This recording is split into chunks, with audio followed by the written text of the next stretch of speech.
Menace Queer Books Archive's very first open mic poetry reading with Saturn, Spike and Storm.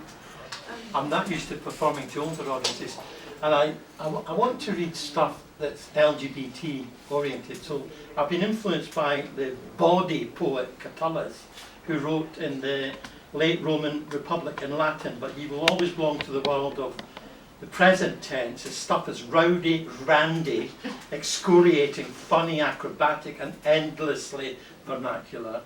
He's our shameless poet of the locker room boast and the licentious man about town.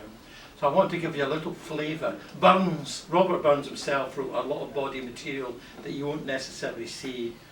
He's been criticised for some of it, but I'm going to start with a poem from my book, published 2 years ago during lockdown, The Accident. I was never asked to be born, never consulted, by accident germinating inside a body, being made into something I might never want to be, or that I might be at all. It was never my choice. It was they who did it.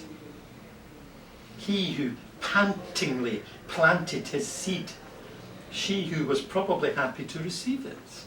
Then, fed up with the reality of that thing inside her body, feeding in her, feeding on her, she sends me on a journey I never asked to be on. Suddenly being squeezed between someone's legs in a most bestial fashion, forced to listen to her screams. Not a good start. An awful dependency, forced into the world and having to live in it, get on with it regardless, make sense of it somehow. You might wish it all had never happened, but it did. So, I was stuck with it because I was programmed to survive. I just had to start thinking about death and the end. Yeah, the birth act was accidental. The end is just as random. Never quite sure when it's going to happen, but knowing with certainty that it will just happen one day or another. They never thought about any of this when they were at it. Laughing and yowling that bringing me into the world would result in this. That all the laughter and all the tears would seem as nothing over a life, long or short, that it would all be just the waiting, that it might be slow and lingering, or maybe very sudden. I want no fuss or ceremony. We are all born to die. Let me die and just be left to rot, please, to die, and just be left to rot, We are all born to die. Just let me be left, bereft, to die, and then be left to rot. Crunch, spit, cough, splutter, groan, gag, scream, choked on a jalapeno pepper bean, snorting cocaine, my lips went numb, got a worn out septum, a frozen bumming around old Hampstead Heath, and in Islington I lost my teeth. Falling through a trapdoor, broke my ribs, dead man walking tells no fibs. Crunch, cough, splutter, gag, groan, gag, scream, lived my nightmare, not my dream. London living, the cat got the cream, I got the raw deal. Groan, gag, scream. Living in a squat in Ladbroke Grove, holidays in Margate, Brighton, Hove, North Lanes, South Lanes, Duke's Mound, bad. Where the scruffy rent boys drive you mad. Cough, crunch, spit, cough, splutter, groan, gag, scream. Choked on a jalapeno pepper bean. Snorting cocaine, my lips went numb. Got a worn out septum and a frozen bum. Some of my poems are about fluids and moistness. So we're going to do some moist things now. Moist. Keep it moist, said the bishop to the nun, keep it moist. Let it slide, said the joiner to the fool.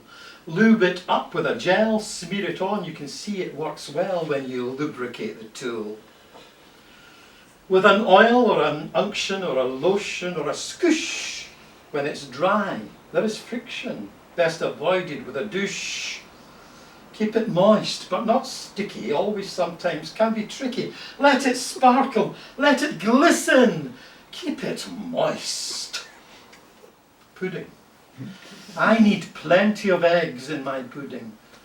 To win me over, lavish me with your eggs. Be they blue, white or brown, I hunger for your eggs. Salivate at very thought. Smell those eggs. Those magnificent yolks mean everything to me. Tempt me with your eggs. Let me lay prostrate. Drop eggs on my naked body. Drizzle egg whites into my flared nostrils. Moisturize me. Massage your egg whites into my cheeks with affection and love until my face is rigid with dried egg. Bliss. Then whip me mercilessly with strips of celery dipped in the best quality egg white. Let the egging get cruel and nasty. My head in stalks, trussed up immobile. Smash eggs in my face, smack them over my head. Invite your friends to egg me ferociously. Excite me. Egg me or leave me. I am your pudding. This is a kind of Catullus type poem. It's called Sin. O Father, I have sinned. I've been gaping at men on buses and bars and public toilets. I've taken to hanging around in the bushes at all hours. In howling gales and wintry blizzards. I kicked a dog last week and sat on a budgie and twanged a man's underpants elastic. I'm having it off with a married man. He comes to me after work 3 times a week. I'm getting into all kinds of new positions with him. Oh Father, what am I to do? Please help me, Father. I see you are in distress and suffering from anxiety. Come to my home tomorrow at 8 p.m. You know what priests are like, eh? Sweet boy, writhe around, sweet-sexed boy, pixie-faced imp to tease me, mercurial youth exposed a while to please me. We kiss, our souls merge, our hearts race, such moments of joy are bliss. Nighthawk. He went to Fire Island, the best nightclub in town, on the hunt for a boy. Standing there, shirt hanging out, his beady eyes darting to and fro, this man of 40, invisible. He dances to the 80s beat of Pilot and Gloria Gaynor, scans through puffs of dry ice for fresh meat, for chickens. No eyes register interest in him. He feigns a look of contentment, shuffling from side to side. He hovers around the toilet, drugs are being exchanged. He stays too long in a cubicle, waiting. He is now numb, more isolated. He would knock back one more drink, then leave, alone again, to hunt in parks and graveyards, this nighthawk on the prowl. This one's really juicy. Your juices will soon be flowing. the cum harvester.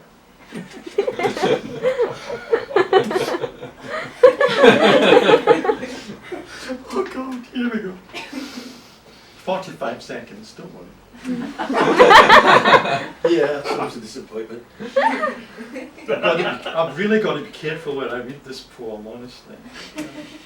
Your cum, so thick and moist, rejoice, so comforting, so viscous.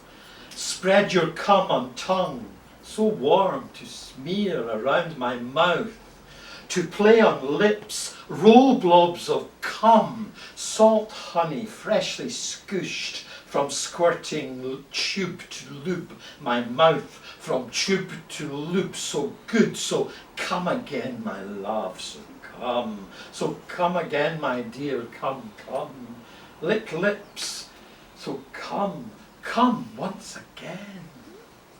Tat. I don't do tat, said Tommy, until Brexit impacted on his boyfriend who had lost his job with Ivory and Grays in Charlotte Square.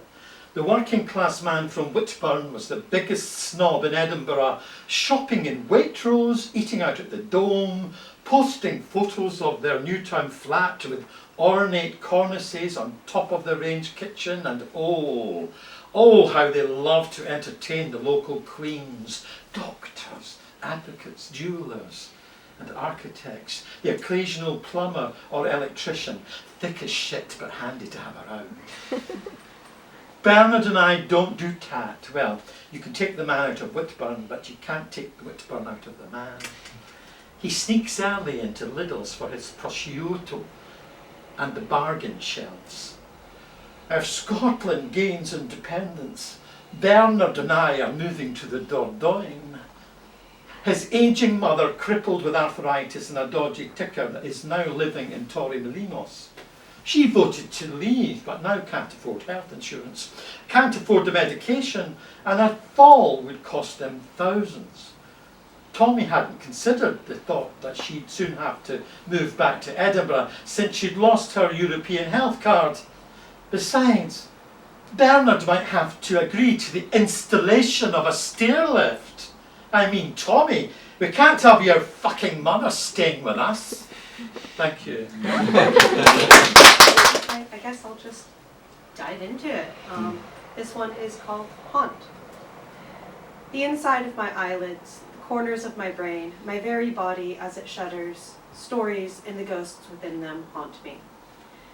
2 dates carved into stone, proof that others, queer, strange others came before, and myself, othered, queer, dancing down their footsteps over their bones in the earth.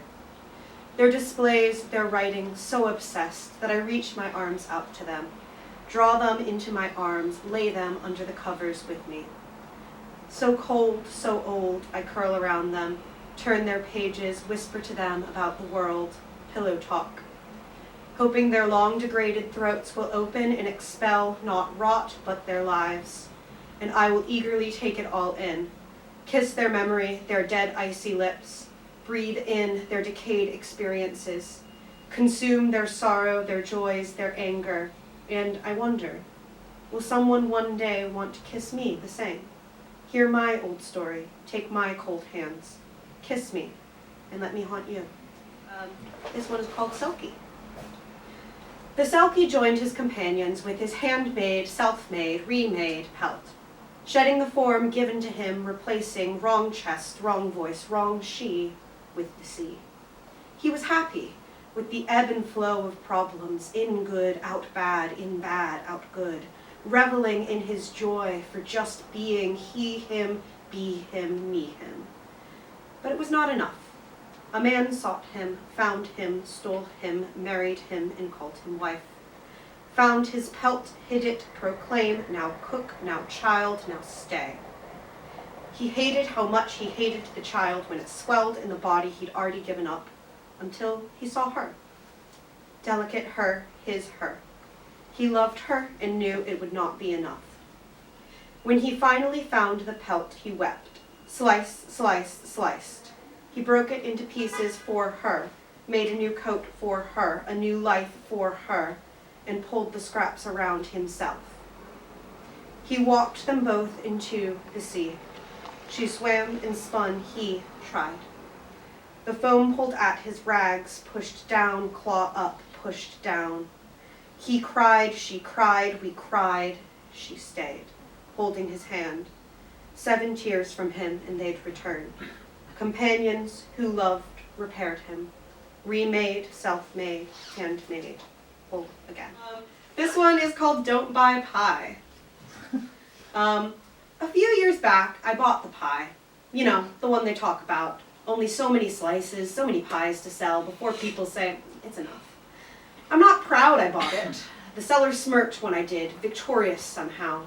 But I was scared, hungry, young, naive.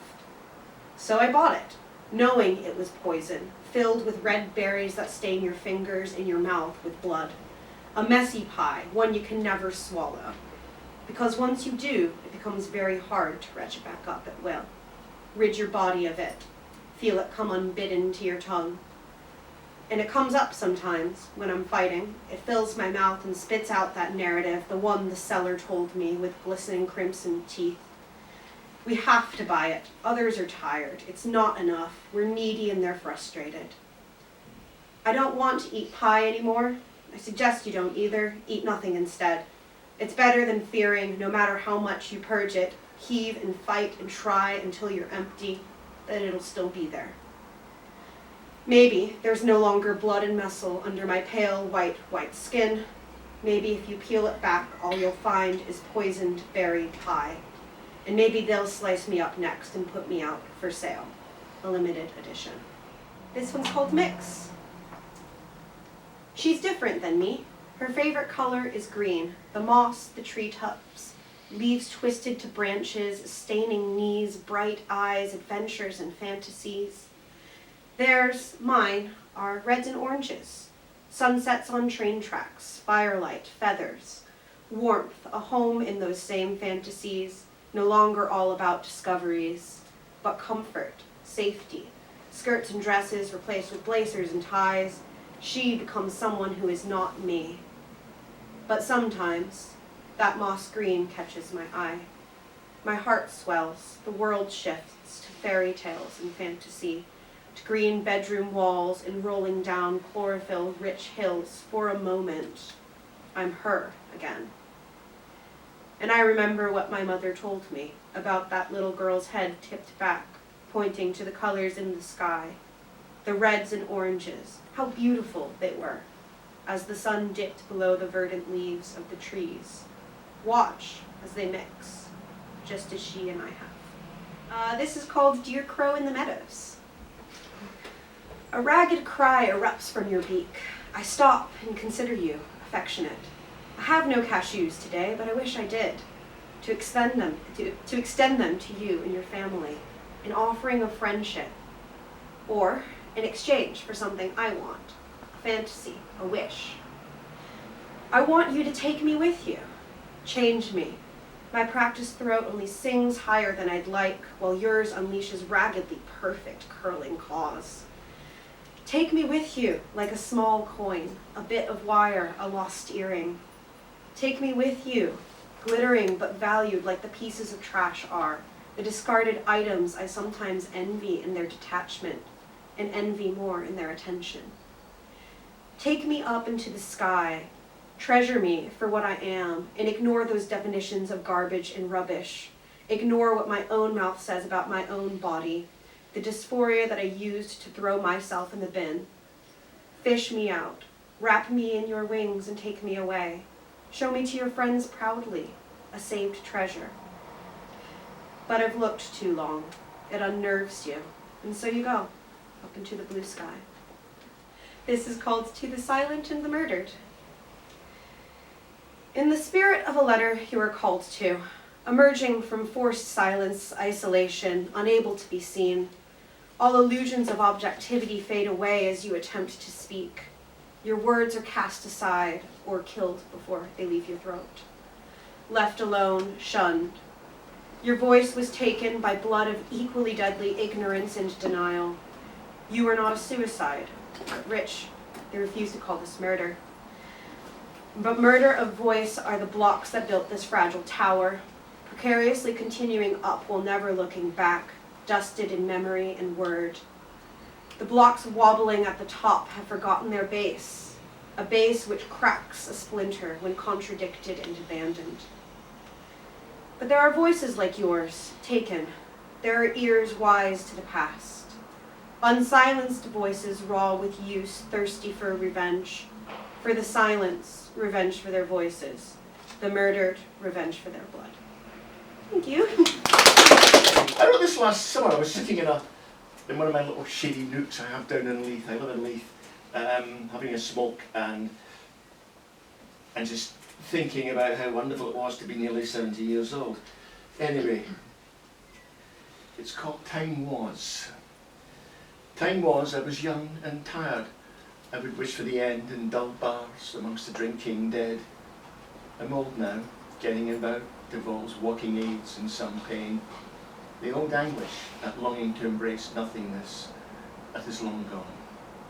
I smoke too much, and the summer's heat is oppressive, even in my shady nook. Winter and summer are alike, both unforgiving and unwelcome. I'm loath to leave this place, making my way home through the bustle of Berners Street to my book-lined rooms. The compensations of age and easier acceptance of bad times, fools and liars in public places, and the age of Aquarius has given ground to greed and madness. Love and understanding are both in short supply. But tonight I will sleep fitfully and most likely awaken, sufficiently rested, meet a dear friend for coffee. Everything is changed and the same. I'm old. I'm too tired to enjoy melancholy, too old to find peace. There's a lot of names in this. Some of them you might recognise. They're all movie stars from the 30s and 40s and 50s. They were my mother's great favourites. One of them's a bit later, I suppose. You probably won't recognise any of them, but the idea should be fading itself apart. I want Paul Henry standing by to light the cigarette that he'll supply from his silver case to love me and settle for the stars. I want Humphrey Bogart to call me Kid and pour my champagne before we leave for the train. I'd never leave him alone, standing in the platform, heartbroken, bewildered in the rain. I want Robert Redford to remember me with longing and regret, how we met and the way we were. I want to spend one long, hot summer with a blue-eyed and cool-handed hombre, but I'd settle for Paul Newman, ushering me to bed. If Richard Burton were to read, say, Dylan Thomas to me and shower me with diamonds, I doubt that I'd have much I might regret. To have John Wayne come home to me at night and hold me tight and tenderly, having ridden the range, may seem strange to you, but not to me. Oh, kiss me, Robert Young in friendship tone. I want to let my hair down and be gone with the wind. Cable may not give a damn. I do. I never thought about writing this one. Suppose it was an elegy for a gay friend. He buggered off to San Francisco in the 70s, and I wouldn't go with him, which pissed him off. I regretted it for a while, but in the end, as the poem explains, no. Sunday morning in you. I know you can't hear me, Tony. It doesn't matter. I passed through Viewforth this morning from Fountain Bridge and across the canal, and thought only of you. I have no misty watercolour memories. That's the second reference to the way we were. I have no misty watercolour memories. Firmly etched, each portrait of the past is rendered, revealing in black and white, some sepia tinted. San Francisco was coming, you should have come, you said. San Francisco was heaven, you should have come, you said. There are men! And girls, two of you must though. Ugh! Why? A last email, years and years later, was less celebratory and accusing. I was half in love with you, you know, and I have no regrets. Can you say the same? Not then. No, I couldn't. So lost was I. But now I know that I was right to stay. That the sunken years were my journey. My way, not yours. My own way back from our shared hell. Half in love was not enough. How much I missed that we might kiss one last time to show you how I've become my own me. Not the me you had hoped I might be, not your lost boy, but my own woman, untrammelled by the past and free. I do not need that your heart beat for me. I have my own heart, it's all the heart I need. I will not be each breath you take or take your breath away. Breathe only for yourself and not for me. I need to know when I reach out that I will find your heart beating in your breast and your soft breath warm against my skin and on my lips, and that is all I need. You know, I wrote a letter to my younger self, and I thought, poor bastards, you know, what they're going to put themselves through, but nonetheless. So I did, in fact, write a letter to a young woman. You will not believe me, I know, and you wish otherwise, something else you will come to regret. For a while, but the truth is this, soon you will be 21. You want to die, of course you do. This will disappoint you. Your carefully planned departure from this mortal coil will fail. Soon, all too soon, you will fail again. This isn't the end. You will mourn your loved one, you must. It is the right thing. Grieve, but this pain will not set you free or cleanse your spirit. This agony of regrets, as sharp as knives, will not ennoble you. You must live through this time when everything hurts. Subtle reference there to Stephen Spinner, gay man. You must live through this time when everything hurts, waking, walking, sleeping, dreaming. Endless summer nights, something like a new death when you awaken. And remember, she who made your soul sing and took her own life. For a while, each moment will seem an eternity of suffering, until it isn't. Each moment is forever. This pain is forever. It will be born. You will survive. You will suffer, of course you will suffer. Again and again. And you will want to die again and again. Your strange malady will never end. You will live. You will know joy again. You will laugh with friends. Hold your own children close to your heartbeat. No peace. From time to time, new griefs will consume you. This is the price we must all pay. You will be alive. You will be alive. You will be alive. You will live. You will be this mad old woman. About 90 years ago, the famous No Coward, another gay man, wrote a satirical poem about let's not be beastly to the Germans. And the sort of kind of crazy right-wing press were used to was up in arms. They hated him for it. They thought he was being pro-German. And he had to drag all kinds of, you know, I apologise. I understand. I've heard rumours that he was threatened with exposure as a homosexual if he didn't recant on his... It was in fact cynically meant. Anyway, I've kind of turned it on the head. There aren't any Tories in the room, are there? You might want to leave. It's called Do Let's Be Beastly to the Tories. Do let's be beastly. I'm going to do my best attempt at an old coward voice, which I can't do. But do let's be beastly to the Tories. Let us loathe them in the kind. Let us kick them from behind. Let us all be beastly to the Tories. Do let's be beastly to the Tories. Let's hate them and despise them. Let's pelt them all with shit. But do let's be beastly to the Tories. Oh, do let's be beastly to the Tories. Let's send them out to sea in leaky rubber boats. Let us laugh and sneer and gloat. Oh, do let's be beastly to the Tories. Do let's be beastly to the Tories. Let's giggle, laugh and cheer. Let's not blink when their boats begin to sink. Oh, do let's be beastly to the Tories. Do let's be beastly to the Tories. Think of all the harm they've done, and I'd have just so much fun if you'd let me be beastly to the Tories. Oh, do let's be beastly to the Tories. Let's show the bastards the door. Let's elect him never more. But do be beastly to the Tories. Do be beastly to the Tories.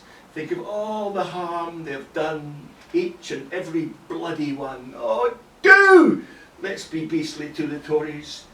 Do let's be beastly to the Tories. I beg with you, beseech you and exhort you.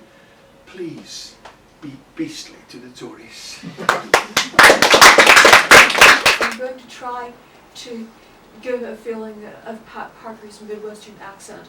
But this may or may not be a success, so don't be too harsh. And for the straight folks who don't mind gays, but wish they weren't so blatant. You know, some people got a lot of nerve. Sometimes I don't believe the things I see and hear. Have you met the woman who's shocked by two women kissing, and in the same breath tells you she's pregnant, but gays shouldn't be blatant.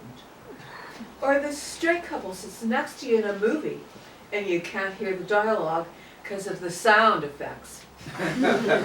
But gays shouldn't be blatant.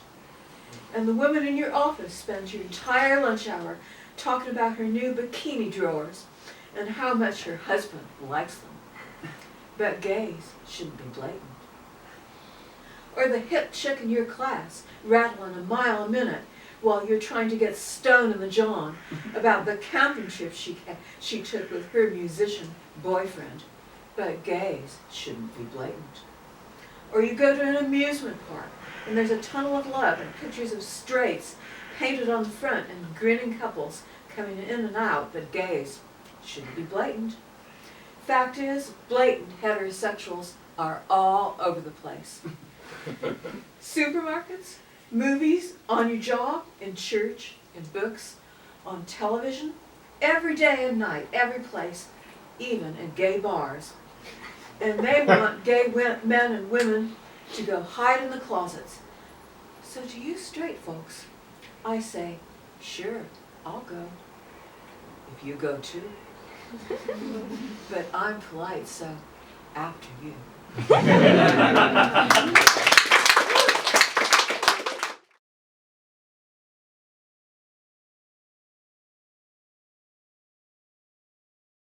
Colours, I sigh inside because I know at some point I'll be asked, subtly shit kickers, to discuss the current contents of my knickers. Don't you think? Would you like another drink? My small Latin and much less Greek is worse than useless, even with a classics geek. Discussing houseplants with a botanist is not the thing for me. It's always going to be. We will reach the same conclusion after much circumlocution. What have I in my pants? And I'll be told at once they read an interesting piece in The Guardian, good, I suppose. The Telegraph, oh fuck, or in the Daily Mail or Sun, so I guess I'm out of luck. And they're sure they understand.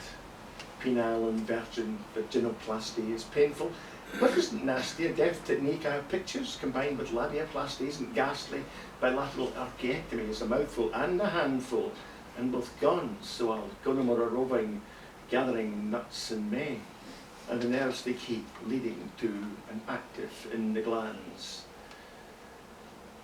For that they have some very special plans. So I sit down, I must be where I piss. But my dears, I have a clitoris. And does it work? You want to know? Well, what's your guess? Oh, yes. Yes!